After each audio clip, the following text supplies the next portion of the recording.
sefer seni unutmağa men tırıştım.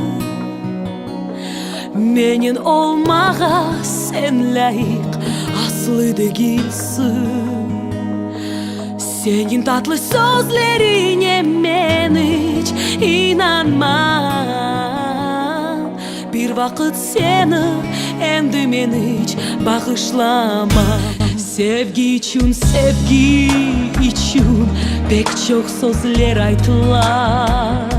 Sevgi için bu dünyada döküldü çok gözyaşlar. Sevgi için pek çok sözler aytılar. Sevgi için bu dünyada döküldü çok gözyaşlar. Canım bana imkan ver, bizim sevgimizi kurtarmak için imkan bana ver. Музыка — это мой маленький мир, который живет внутри меня. Музыка занимает огромнейшую часть моей жизни, и все мои достижения связаны с музыкой. Каждую песню, которую я исполняю, пропускаю через себя и пытаюсь донести все эти чувства до своего слушателя.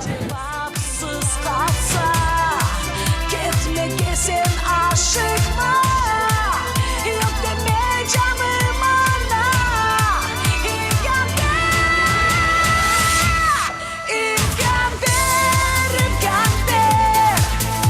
canım ana. Но когда я исполняю народные патриотические песни, я пытаюсь передать горе и страдания, пережитых моим народом во время депортации.